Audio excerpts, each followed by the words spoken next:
In 2011, as the final space shuttle touched down, a profound silence fell over the world of spaceflight. The trusted workhorse that had served as humanity's reliable gateway to space for 3 decades would fly no more. Its retirement left a critical void, particularly in our ability to bring delicate scientific research back from orbit.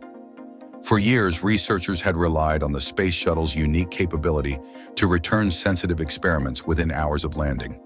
While SpaceX's Dragon capsule serves this role today, the process of ocean recovery and transportation still can't match the efficiency of a runway landing. But a remarkable transformation in spaceflight is about to unfold. A revolutionary spaceplane stands ready to take flight, promising to bring back the capability we lost. After years of development, this winged spacecraft is preparing for its first journey to the International Space Station. In today's episode of Elon Musk 24 Hours, we'll reveal how this breakthrough vehicle could reshape our access to space, explore its innovative technology, and uncover the remarkable journey that brought it from blueprint to reality. Before we begin, help us reach our next milestone of 150,000 subscribers by hitting that subscribe button. Your support drives us to bring you the latest developments in space technology every single day. Let's dive right in. The year was 1982, and high above the Pacific Ocean, an Australian reconnaissance aircraft captured images that would change the course of spaceflight history. Their cameras revealed something extraordinary: a Soviet naval vessel hauling what appeared to be a mysterious spacecraft from the waters below. Those photographs, quickly shared with the CIA and then NASA, would spark a chain of events leading to today's revolutionary spaceplane. But before we unveil this remarkable story, let's understand why this matters now more than ever. Since 2011, a critical capability has been missing from our space program.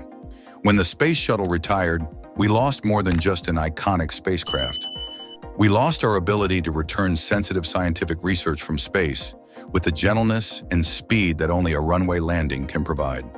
Think about the groundbreaking experiments happening right now on the International Space Station. Scientists are growing crystals that could lead to better medications, testing materials that could revolutionize technology, and conducting research that could unlock the secrets of aging. But when these precious samples return to Earth in current spacecraft like SpaceX's Dragon capsule, they face a jarring ocean landing, followed by hours or even days of transportation before reaching researchers' hands. This is where Sierra Space's Dreamchaser enters our story. But this isn't just another spacecraft. It's a testament to human ingenuity and persistence, born from that Cold War mystery and refined through decades of innovation. When NASA engineers first saw those Australian reconnaissance photos, they undertook an ambitious feat of reverse engineering. Using only these grainy images of the Soviet BOR-4 spacecraft, they designed what would become known as the HL-20, a horizontal landing spacecraft that showed immense promise, but was ultimately shelved in 1995 due to budget constraints. But great ideas don't die easily. In 2006, Sierra Nevada Corporation saw the potential in this dormant design. They approached Steve Lindsay, a former NASA astronaut who had piloted Space Shuttle Discovery on the historic mission that carried John Glenn back to space at age 77. Lindsay's initial skepticism turned to enthusiasm as he examined the design. "I essentially took the vehicle apart to find out what was wrong with it," Lindsay recalls, a hint of wonder still in his voice. "I couldn't find anything. They had a good concept." When asked if he'd consider flying Dreamchaser himself, Lindsay chuckled, remembering John Glenn's own enthusiasm for the spacecraft. "He told me he wanted to fly it," Lindsay shares, a testament to the vehicle's appeal to even the most experienced astronauts. Now, after nearly 2 decades of development, Dreamchaser stands ready for its first flight to the International Space Station. Named Tenacity, a fitting tribute to the perseverance required to reach this moment, this first vehicle will carry 12,000 pounds of cargo, equivalent to 2 Ford F-150 pickup trucks, to the astronauts aboard the ISS. But what makes Dreamchaser truly revolutionary is its ability to return to Earth like an aircraft. Unlike other current spacecraft that splash down in the ocean, Dreamchaser can land on any commercial runway at least 10,000 feet long. This isn't just about convenience, It's about preserving the precious scientific research and hardware returning from space. The spacecraft's unique thermal protection system, featuring thousands of proprietary, foam-like tiles, allows it to cool rapidly after the blazing heat of re-entry. Within 30 minutes, Tenacity is cooled off enough that we can approach the vehicle and retrieve the cargo, explains Sarah Wise, Sierra Space's Senior Vice President of Safety and Mission Assurance. This quick access could mean the difference between a successful experiment and lost opportunity. The loading process itself is a testament to precision engineering. We call it professional Tetris, Wise says with pride. At their Louisville facility, they don't just train their own crews. They bring in astronauts to learn the intricate choreography of loading and unloading cargo while in space. The process aboard the ISS will take between 35 and 75 days, a window of time that allows for careful handling of sensitive materials. But Dreamchaser isn't just a cargo hauler. Its design holds the potential for so much more. Sierra Space is already building their second spacecraft, named Reverence, while developing plans for both crewed missions and national security variants. This versatility stems from 5 key features that set Dreamchaser apart. First, its flexibility allows it to adapt to various missions, launch sites, and landing locations. Without toxic fuels or specialized infrastructure requirements, Dreamchaser can operate from locations around the globe, bringing space access closer to home for many nations. Second, its capacity is remarkable. Despite being just a quarter the length of the space shuttle, Dreamchaser can carry more pressurized cargo than other vehicles in NASA's commercial resupply program. 6 tons up, 2 tons down, and all while treating its precious cargo with the gentleness of airplane-like flight dynamics. Third, its reusability sets new standards. Each vehicle is designed for at least 15 missions, with Sierra Space confident they'll exceed that number. This longevity is made possible by the moderate forces experienced during re-entry and landing. No violent ocean impacts to stress the structure. Fourth, its habitability makes it ideal for future crewed missions. The cargo version shares much of its design with the planned crew variant, meaning modifications for human spaceflight are already part of its DNA. The horizontal landing capability will be especially valuable for astronauts returning from long-duration missions when their bodies are most vulnerable to high G-forces. Fifth, its versatility opens doors to missions we're only beginning to imagine.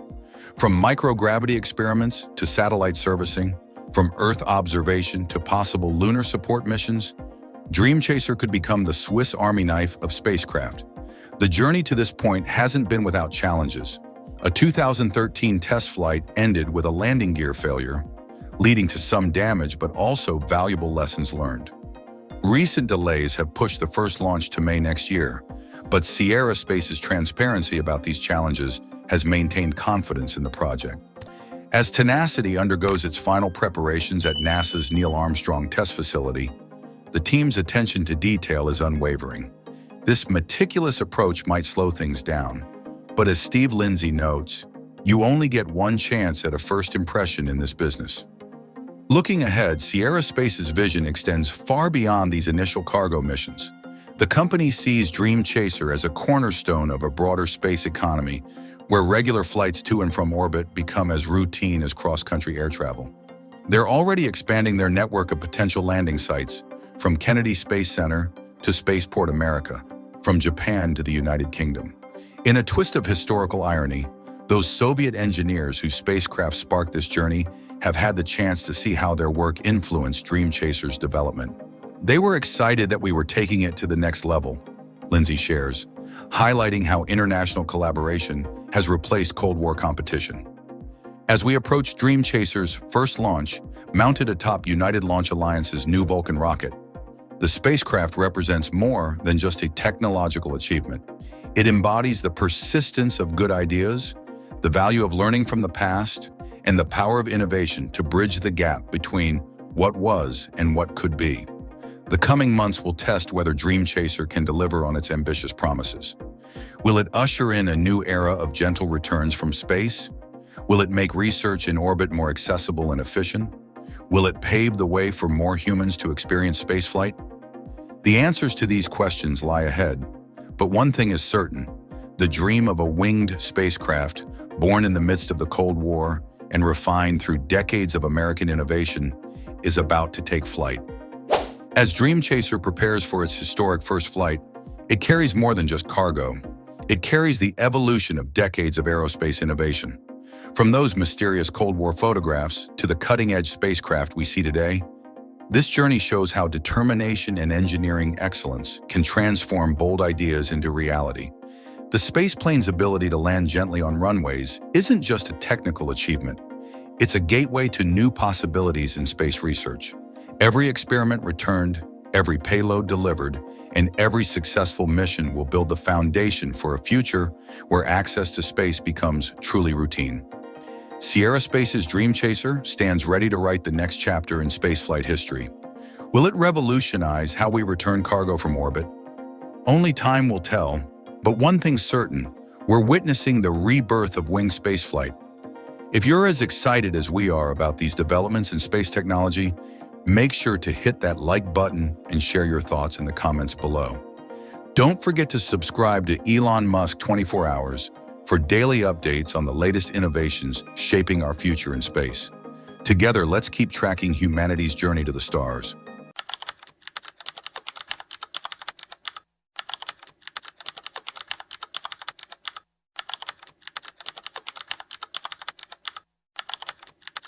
The billionaire Elon Musk is known worldwide for running multiple successful companies: SpaceX, Tesla, and X. But here's what most people don't see. Behind SpaceX's groundbreaking achievements stands a brilliant strategist who's been silently revolutionizing the space industry for over 2 decades. There's a saying among SpaceX veterans that speaks volumes: "We work for Gwynne, not Elon." As president and chief operating officer of SpaceX, Gwynne Shotwell has just achieved something that's sending shockwaves through the entire space sector. From securing billion-dollar NASA contracts to managing the ambitious Starship program, her recent moves have proven why she's become one of the most powerful figures in aerospace. Just recently, she received the prestigious World Technology Award for Individual Achievement in Space and earned her place in the Women in Technology International Hall of Fame. But what's truly remarkable is how she's transformed SpaceX from a company selling non-existent rockets into a $150 billion powerhouse that's reshaping our access to space. In today's episode of Elon Musk 24 Hours, we're going to reveal what SpaceX's president just did that has the entire industry talking, and why her latest achievements matter more than ever before. Let's dive right in. At SpaceX's headquarters in Hawthorne, California, the morning routine starts long before sunrise. While most of the world sleeps, Gwynne Shotwell is already reviewing launch schedules, analyzing test data, and preparing for the day's challenges. But 20 years ago, she sat in a much different office, facing what seemed like an impossible task. The year was 2002. SpaceX was just another startup with big dreams and empty launch pads. Elon Musk had hired Shotwell as employee number 7, tasking her with something that would make most executives run for the hills: sell rockets that didn't exist yet. No test flights, no proven technology, just blueprints and determination. People thought we were absolutely crazy, Shotwell recalled in a recent interview. But here's the thing about impossible tasks. They're only impossible until someone proves otherwise. And prove it she did. Within months, she had secured contracts with DARPA, various satellite companies, and even caught NASA's attention. Her secret? She didn't just sell rockets. She sold a vision of what space travel could become. That vision crystallized in 2006 when NASA took a chance on the young company. The contract? Developed the Falcon 9 rocket and Dragon spacecraft to resupply the International Space Station. It wasn't just a business deal, it was a turning point that would reshape the entire space industry. But success didn't come easy. In 2008, after 3 failed launches of the Falcon 1 rocket, SpaceX was down to its last attempt. The company's future hung by a thread. While Musk worked with the engineering team, Shotwell kept the business running, reassuring clients and maintaining relationships that would prove crucial for survival. On September 28, 2008, Falcon 1 finally reached orbit. The impossible had become possible. What followed was a period of unprecedented growth. Under Shotwell's leadership, SpaceX pioneered reusable rocket technology, with the Falcon 9, something critics had dismissed as technically and economically unfeasible. They said it couldn't be done, Shotwell noted. Now they're all trying to catch up. But perhaps her most brilliant move was recognizing an opportunity that even Musk hadn't initially seen: Starlink. When she first proposed using SpaceX's rocket capability to build a satellite internet constellation, many questioned the logic.